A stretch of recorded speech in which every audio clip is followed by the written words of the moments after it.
Okay, good morning. Here we go again. Um, let's get started. Chapter 16. These gatherings continued for a number of days.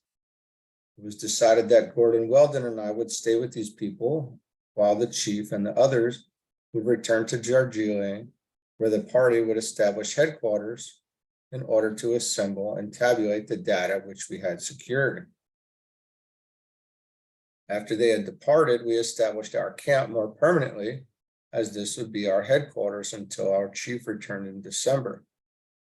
Our location was at the crest of a ridge extending into the valley from a spur of the main mountain pass at an elevation of about 500 feet above the valley floor. The location and setting were more advantageous for a main camp, as it was readily accessible to many different places which we wished to visit. The camp was in the midst of a great grove of tall, stately trees.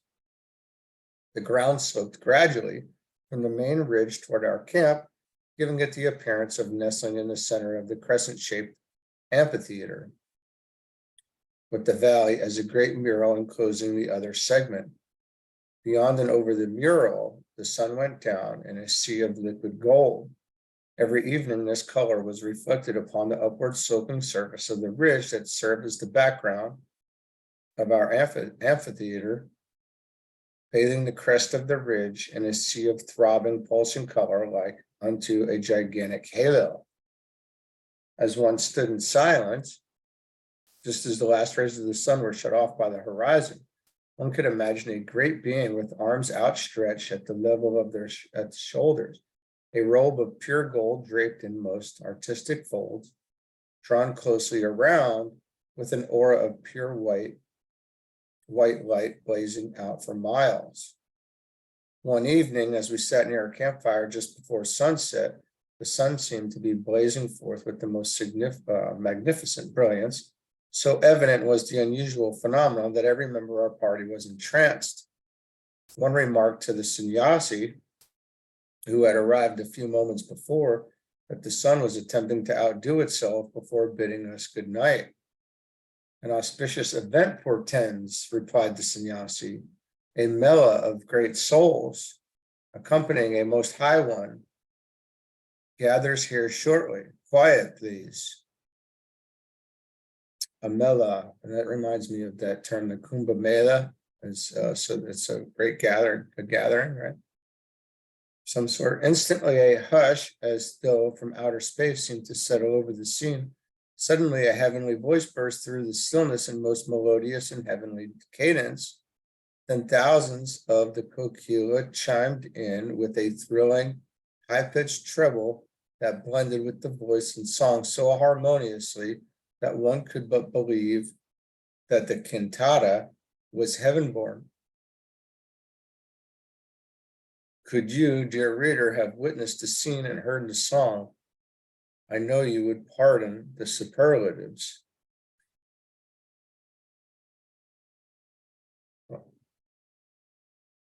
What's a kokila? Do we know what a kokila is?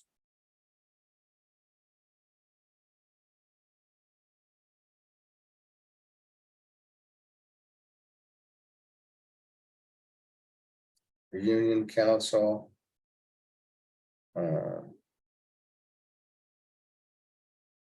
Central Commercial. No. I put that in wrong. I'm sorry. Kokila.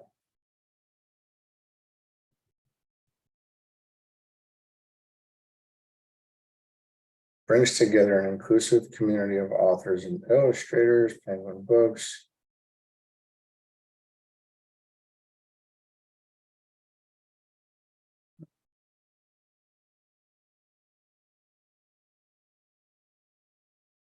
All right, it means a cuckoo bird.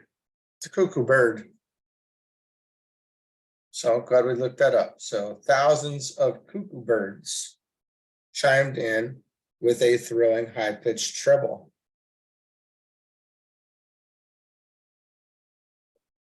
I'm glad we didn't leave that to the imagination.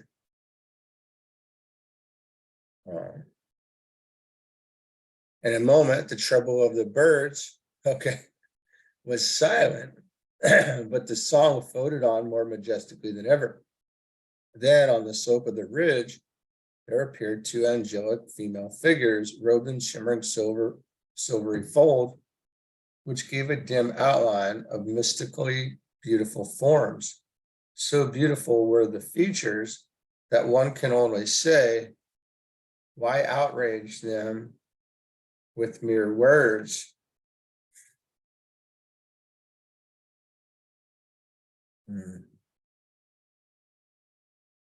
We, as well as the sannyasi, sat enthralled, forgetting to breathe for a moment. Suddenly, thousands of voices joined in the chorus. Then forms began to assemble and circle about the two central figures. The song ceased as suddenly as it began, and the figures disappeared. Absolute silence reigned supreme, and a great form appeared as before, but in a greater array of brilliant color. As the sun's rays faded, the form gradually diminished until standing before us was a well-shaped manly form with a perfect symmetrical figure and flowing hair of matchless color. His body was clad in a shimmering white robe, which fell from his shoulders in layer upon layer of artistic folds. Clasped around the waist was a loose silver white girdle, the hem of his robe just brushing the grass as he advanced toward us with stately strides. A Greek god could not have looked more majestic. As he came close, he paused and said, "We do not need to be introduced. We need not be formal. I salute you as true brothers. I extend my hand and clasp that of myself. Do I hesitate to embrace myself? Not so, for I love you as myself. Together with God principle, we love the whole world. I am as you are, nameless, ageless, eternal. Together in true humility, we stand in the Godhead." He stood silent for a moment, discussed to be Christ, right? Is that what we're talking about here? Instantly, his raiment was changed. He stood before us clothed as we were, and at his side was a great Rajputana tiger. It was a beautiful beast whose coat appeared like silken floss in the afterglow. A momentary fear swept over us. So engrossed had we been with the occurrence that we had been unconscious of the tiger's presence. Suddenly, the animal crouched, a command from our guest, and the tiger arose to its feet, walked forward, and placed his muzzle in the man's outstretched hands.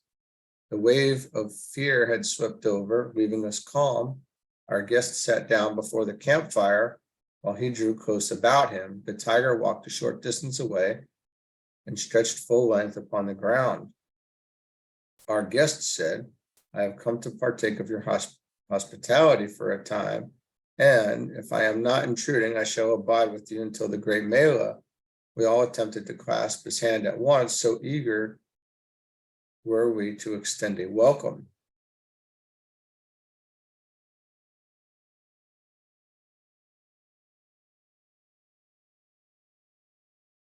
He thanked us and began by saying, "You need not fear any animal. If you do not fear them, they will not harm you in any way.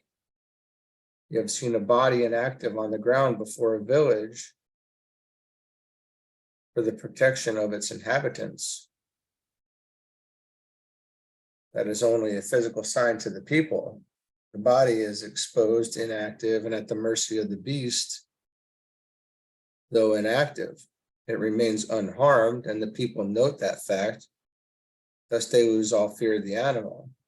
The moment they have lost their fear vibrations are not projected, and the animal, failing to pick up any fear vibrations, does not see the people as something to feed upon any more than he sees the tree, grass, or huts about him, as they project no vibrations of fear. The animal may pass directly through the same village where formerly he had selected the one he would feed upon as that one emanating the greatest fear. You have observed this, You have even observed the same animal stride directly over the prostrate form on the ground, walking directly through the village, looking for that which fears him. You observe the same animal walking directly between two small children less than 20 feet apart and attacking an older person that fears him. The children were not old enough to know fear, therefore the animal did not see them. Memories of these experiences came flooding back, and we realized that we had not thought deeply enough upon the subject of fear to register its deeper meaning. He then went on to say, love an animal and it must reciprocate with love. If it resists love, it will destroy itself before it can harm you. The animal is far more conscious of this condition than the human. Glancing toward the tiger, he said, let us present love to our brother here and note the response. We responded as best we could. Immediately, the tiger rolled over, bounded to its feet, and walked toward us, evidencing the greatest joy in every moment. The rishi then resumed, approach the animal as your enemy, and you have an enemy to contend with. Approach him as a brother, and you have a friend and protector. The Muni who had accompanied us from the Talcross temple in Tibet arose, announcing that he would leave us as he must return to Hardwar to serve the pilgrims that would be gathering for the Mela. With an exchange of salutations, he left us. Although he had been very silent, we had enjoyed his comradeship beyond expression. There are many like him in this great land. They need not speak a word, yet you feel their greatness.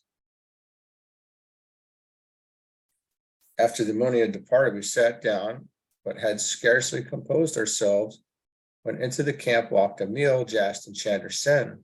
After an exchange of greetings, we sat down and arranged an itinerary to tour a large portion of this country. When this was concluded, Emil related many of the interesting legends intimate with the places we would visit. Of these, I shall record but one, as it relates to the district in which we were camped and had a most interesting and close association with the Mahakumbha Mela, or I guess that means grand, or the big, it's I think Maha means grand, or the biggest, the primary, the big, like in Hindu, we use Maha. Maha is used a lot.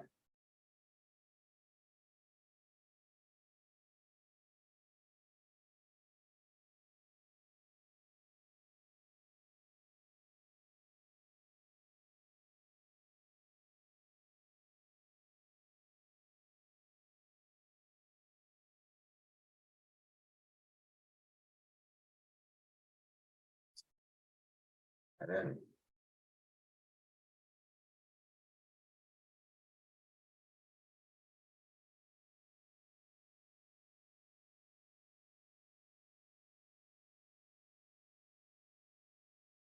yeah, great big eye.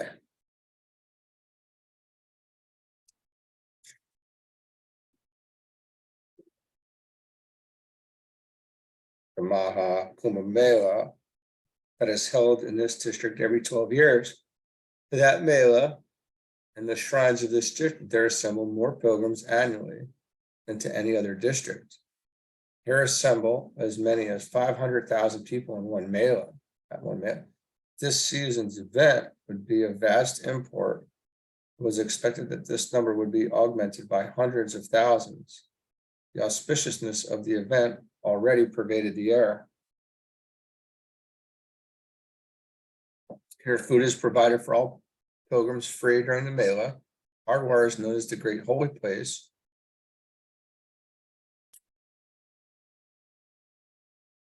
At Vrindavan, Sri Krishna lived, and in this valley he grew to manhood. The district is a near paradise. This is the home of the sweet song bird, Kokila, the cuckoo bird.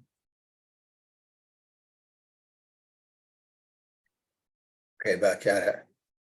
In this district stand the jeweled landmarks that came into existence, where fell the drops of everlasting nectar as they were spilled from the jar of Amri, nectar which was cast up from the sea after the battle of Devatos of God and Asura, a demon. In other words, of spirituality and gross materiality. This designates the time when India awakened to the vast import of spiritual life. This jar of nectar was so precious that a second battle was waged for its possession. Such was the haste of the god to outdistance the demon that drops were spilled from the jar, and where they fell, these jeweled landmarks were erected. This is a legend that veils the deeper spiritual meaning, that the meanings of these legends are permanent, everlasting, and far-reaching will be evidenced later.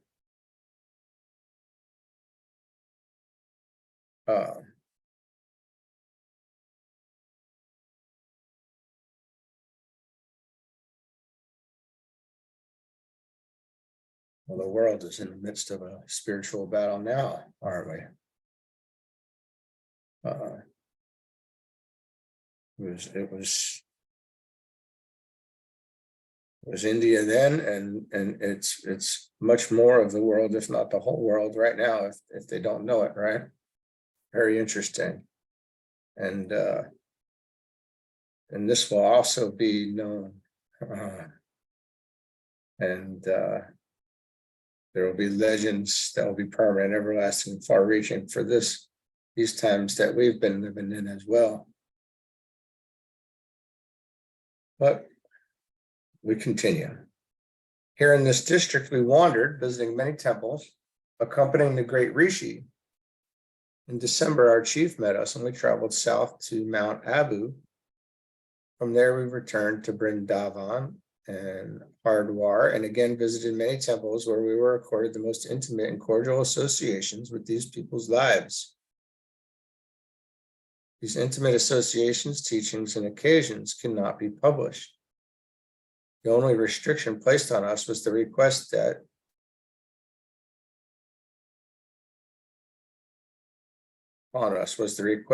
should we wish to give these out, we would do so personally to groups. In fact, the request was that they should not be written, but should be given orally only to those who requested them. The assembling of this great multitude of holy men and devotees is a never to be forgotten experience. Here there is no hurry, confusion, or crowding among this vast throng, all traveling a direct route to one point for one purpose. One sees benevolence and kindness on every hand and hears the name of the Most High or the Almighty on every lip most reverently. It is a spiritual echo down the long, long corridor of what the Western world calls time. This has no import in the vastness of the East. One can only imagine a great concourse of 400,000 or 500,000 people. There is no way of counting them. As we were sitting before the campfire in the evening of the day preceding that of the great Mela, the Rishi explained to us the purpose of this great event. Nearly all these gatherings in India have a far deeper meaning than appears on the surface, or than the repetition of the legend would imply. And certainly that's the case, right? There's always the subjective or esoteric meaning back behind it, back behind everything. And we're witnessing the outer expression. So yes, that's always the case. All right, and we continue on with these amazing books.